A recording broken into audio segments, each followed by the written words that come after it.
جو مین گناہ کبیرہ ہوا ہے جس میں آج اللہ کی طرف سے پکڑ مجھے نظر آتی ہے اور جس کی کنوکشن اور فیتھ کے تحت میں ہمیشہ سے کہتا تھا کہ یہ احتساب ہوگا ہوگا ہوگا ہوگا ہوگا اور سب جیل جائیں گے. وہ کیا؟ وہ تھا ارشد شریف کا پلانڈ مرڈر. اب ادھر آپ یہاں آ جائیں, رک جائیں, ڈاکٹر صاحب میں تھوڑا ٹائم لوں گا. ہمارا دوست ہے, ہمارا بھائی ہے, ٹھیک ہے. اس میں آپ نے پہلا آپ کے پاس 1 اگست کی, اس میں جو لوگ مین ملوث ہیں, میں نے آپ کو کہا تھا کہ اس میں شاید مراد سعید صاحب سے پوچھا جائے کہ وہ کیوں غائب ہو گئے. وہ ہستی پہ صفحہ ہستی میں سب نظر آئے نا, وہ نظر نہیں آئے. پھر وہ نظر نہیں آئے. پھر انہوں نے اگست میں ایک پریسر جاری کیا. اس پریسر میں اگست کے دن وہ بات کریں جو شاید انٹیلیجنس اداروں کو بھی نہیں پتا تھا. اس میں کانٹینٹ یہ تھا کہ جی پلان ہو رہا ہے, اطلاعات ہیں کہ باہر ایک آدمی پاکستان سے اپوائنٹ کر لیا گیا اور باہر ارشد شریف کے اوپر قاتلانہ حملہ ہو سکتا ہے, مارا جا سکتا ہے. ٹھیک ہے, اس کا کلپ بھی میں نے آپ کو بھیجا ہوا ہے. ٹھیک ہے, نہیں وہ دکھائیں, وہ دیکھتے ہیں. اچھا آپ بتائیں. ٹھیک ہے, آپ دکھا دیں وہ, تاکہ میں ریفریش کر کے چلوں. آپ بتائیں, میں تب تک دیکھتا ہوں اگر. ٹھیک ہے. اس کے بعد اس پلان کے بعد بھی اگست ہے. اگست کے بعد کہانی آگے بڑھتی ہے. ارشد شریف کو دوستی میں 2 آدمی, ایک سانڈ تھا, اندھا تھا, اس پہ اٹیک بھی ہوا تھا, مجھ سے باہر بیٹھا ہوا ہے. ٹھیک ہے, اور ابھی جب انکوائری چل رہی تھی جنرل فیض کی تو وہ باہر سے دبا کے سوشل میڈیا پہ اٹیک کر رہا تھا. پی ٹی آئی کا تھا, زبردستی کا منسٹر بنایا ہوا تھا اسے. منسٹر بھی نہیں تھا نا, الیکٹ منسٹر تھا. ایک وہ کیریکٹر, ایک مراد سعید. دیکھیں مراد سعید جو ہے وہ سب سے قریب تھا ارشد شریف کے. ٹھیک ہے, اور ارشد شریف کو دوستی میں دوست سمجھ جس کو بیٹھا لڑائی کے بعد, وہ فیض کو سمجھ بیٹھا. ٹھیک ہے, تو اس کو جو فیڈ کیا گیا وہ دوستی میں مارا گیا, اس کو دوستی میں لے جا کے مارا گیا. ٹھیک ہے, اب ارشد شریف صاحب نے ان کے لیے اگست میں بات آ جاتی ہے کہ ان کے لیے ایک پلان ہو گیا فلانا, پورے پاکستان میں کسی کو نہیں پتا. اتنا پروگرام, اتنی امپورٹنٹ, کہیں انٹیلیجنس کا کہیں نہیں. اور میں آپ کو ارشد شریف صاحب کا ابھی میسج دکھا دیتا ہوں اور وہ واٹس ایپ کر دیتا ہوں, جو انہوں نے مجھے جس لیٹر کے تحت انہوں نے کہا کہ میں اس ملک سے نکلا ہوں, وہ کے پی کی گورنمنٹ سے نکلا ہے. یہاں بھی کنیکٹ کریں ڈاٹس.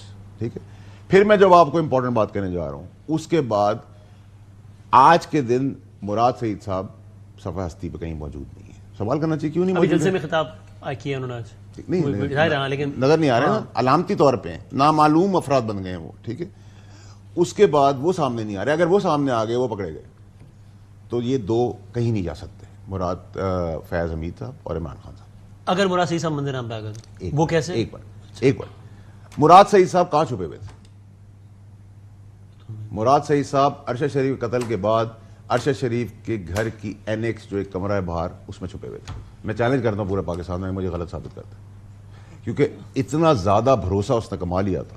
دیکھیں میں آپ سے جو بات کرتا ہوں وہ بیگم سے بات کرتے تھے, بچوں سے بات کرتے ہیں کہ پولیٹیشین میں یہ بہتر ہے, برا ہے, اچھا ہے, برا جو بھی ہے, آپ بھی کرتے ہیں, میں بھی کرتا ہوں, بھروسہ اچھے ہیں, برے ہیں, پیسے لیتے ہیں, نہیں لیتے, تو آپ بھروسہ جیتتے ہیں. وہ بھروسہ جیت کے مراد سعید سب سے پہلے چھپا ہے ارشد شریف کے گھر میں. ٹھیک ہے, یہ میں چیلنج سے کہہ رہا ہوں آپ کو کہ پورا پاکستان میں کوئی بھی مجھے غلط ثابت کرتے ہیں. ان کی دوستی تو کوئی راز نہیں ہے نا, تو ایسے موقع میں بندہ دوستوں یاروں تو اس میں اس کا قتل ہو چکا ہے. قتل کے بعد گھر والوں کا بھی کانفیڈنس انجوائے کرتے ہیں نا, اس کا مطلب کرتے ہیں. ٹھیک ہے, نمبر 1. اس کے بعد میں تو آپ کو ہائیڈ آؤٹ بتا رہا ہوں. اس کے بعد وہ ایک ایسی جگہ پہ چھپا ہوا ہے جس جگہ کے اوپر کوئی نہیں پہنچ پا رہا, تو وہ کون چھپا سکتا ہے؟ وہ کون چھپا سکتا ہے؟ اس وقت کا ڈی جی آئی ایسا ہے, فیض حمید چھپا سکتا ہے. یہ ازمپشن ہو سکتی ہے. ان تک تو آج بھی کوئی نہیں پہنچ پا رہا. نہیں, ابھی سب کچھ ہو جائے گا. ابھی دیکھیے, اگر میں تو دیکھیں اس کے بعد عمران خان صاحب نے کہا یہ ہمارا پی ٹی آئی کا لیڈر ہے میرے بعد, اور اسی دن میں نے پریس کانفرنس کی. آپ نے ہمارے شو میں کہا تھا ابو خان صاحب کی ذمہ داری ہے مراد صاحب کی حفاظت. میں نے کہا تھا, پریس کانفرنس کی تھی, ڈاکٹر صاحب آپ بولا گیا یہ لیڈر ہے مراد سعید, اور میں نے اسی دن پریس کانفرنس کی اور کہا کہ اب اس کی زندگی کی ذمہ داری عمران خان صاحب کی ہے. اب سوال یہ کہ یہ تو عمران خان صاحب کو پتا تھا کہ کچھ بہت بڑا ہونے والا ہے پاکستان میں. ٹھیک ہے, یہ بھی آپ کا خیال ہے نا. نہیں دیکھیں بھائی, تو میں پروف کر سکتا ہوں نا. اب میں پروف کر سکتا ہوں. پھر اگر مجھے آپ کہیں گے تو پھر میں پروف بھی کر سکتا ہوں. تو خان صاحب کے دل میں تھوڑی جا کے سر میں ان 4 کا حصہ ہوں نا, جو 4 بندے کور کمیٹی کے اندر تھے, وہ میں ثابت کر سکتا ہوں کہ جو میں بات اب کہنے جا رہا ہوں یا جو کہی ہے وہ اس کو میں اسٹیمپ کر سکتا ہوں ایویڈنس کے ساتھ. ٹھیک ہے, اور وہ ایویڈنس کو بھی آپ پوری دنیا میں دکھا دیں, چیک کروا لیں گے میں سچ بول رہا ہوں غلط بول رہا ہوں. عمران خان صاحب کو یہ تو پتا تھا کہ کچھ ہونا ہے بڑا، یہ میں سمجھتا ہوں ان کو نہیں پتا تھا کہ ارشد شریف کا قتل ہونا ہے.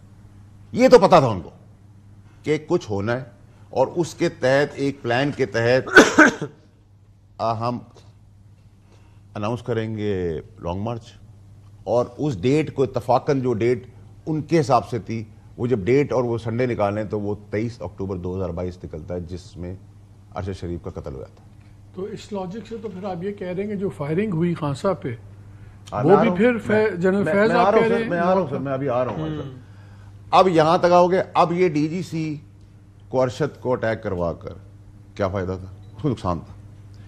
D G I S I Nadeem Anjum صاحب کو کیا فائدہ ہوتا؟ اس کا نقصان ہوتا.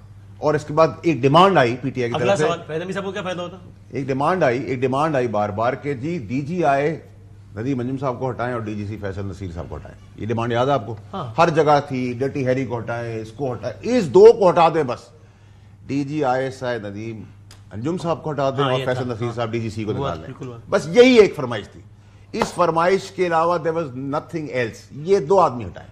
اس دو آدمی کو ہٹانے کے بعد اس وقت جنرل عاصم منیر صاحب چیف نہیں بنے تھے، نہیں بنے تھے. ٹھیک ہے. تو پھر کس نے ریورسل میں آنا تھا؟ پھر ریورسل میں آنا تھا واپس اسی نے جو تڑپ رہا تھا، فیض حمید. ایک دوسرا ہے کہ فیض عمران خان پہ جو فائرنگ بھی بہت اچھا سوال آپ نے کیا. پھر جب وہ دیکھیں، میں سمجھتا ہوں کہ ارشد شریف شہید نے پاکستان کو بچانے کے لیے، پاکستان کی توڑ پھوڑ کو سنبھالنے کے لیے اپنا خون دیا ہے. پلان کیا تھا کہ اتنی بڑی شخصیت کے اوپر جب ایک ایشو آئے گا تو آگ لگ جائے گی ملک کے اندر، ٹھیک ہے، اور دھرنا سٹارٹ ہوگا اس وقت. لیکن وہ نہیں ہوا، الٹا ہو گیا اس کا.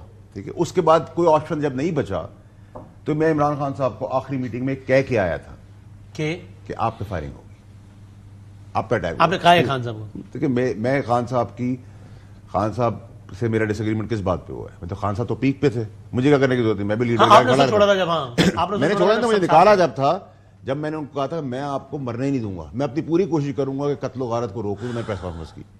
اس پریس کانفرنس کے دوران بھی جب میں پریس کانفرنس کر رہا تھا تو ارشد شریف کا ایک ایکسیڈنٹل مرڈر دکھایا جا رہا تھا کہ جی آئیڈینٹی غلط ہوئی، گولی چلی اور اس کا وہ شہید ہو گیا. میں نے کہا ایسا نہیں، آپ نے کہا کہ وہ یہ پلان مرڈر ہے. ٹھیک ہے، یہ پلان مرڈر تھا. اس کے بعد جب کچھ نہیں بچا تو پھر عمران خان پہ اٹیک ہوا. وہ عمران خان کی جان لینے کے لیے اٹیک ہوا تھا.